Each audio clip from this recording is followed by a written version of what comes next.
Suatu hari, ibu melihat gadis itu menari di halaman.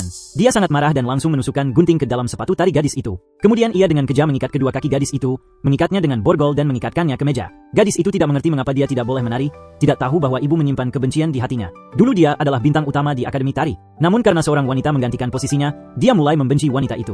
Dan kebetulan setelah itu dia dan wanita itu melahirkan putri di rumah sakit yang sama. Untuk membalas dendam, ibu itu menukar kedua anak tersebut sehingga gadis itu tumbuh dalam kemiskinan. Bahkan tidak bisa menari karena dia tidak ingin bakat menari gadis itu mengalahkan putri kandungnya. Suatu kesempatan gadis itu melihat pertunjukan wanita itu di televisi. Matanya penuh dengan rasa iri. Namun, dia tidak tahu bahwa wanita itu adalah ibu kandungnya. Karena gadis itu tidak memiliki panggung, dia memutuskan untuk menciptakan panggungnya sendiri. Meskipun tanpa lampu sorot, dia tetap bisa menari di bawah cahaya bulan.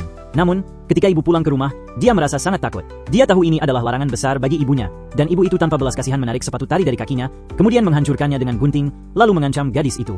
Jika dia menari lagi, kakinya akan dipatahkan. Namun, gadis itu masih tidak bisa menahan cintanya terhadap tari. Setiap kali dia membersihkan di sekolah tari, itulah saat yang paling bahagia baginya. Dia melihat penari dari jendela, matanya penuh dengan impian.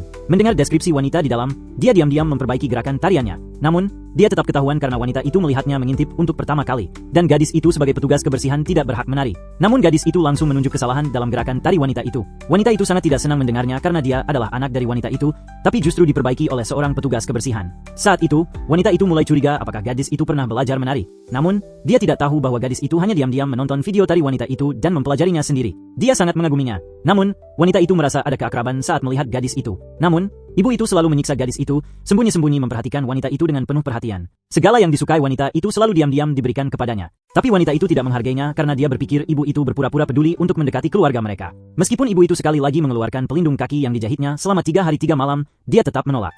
Karena yang digunakan wanita itu adalah barang yang dipesan ibunya dari luar negeri dan ada terapis khusus untuk pemulihan. Di sisi lain, gadis itu mendapatkan dorongan dari wanita itu untuk mengikuti audisi tari. Meskipun pakaiannya compang-camping, peserta lain segera melihat bahwa dia datang untuk mendapatkan simpati. Namun, gadis itu tidak takut sama sekali. Bahkan dia langsung menunjukkan gerakan kaku wanita itu.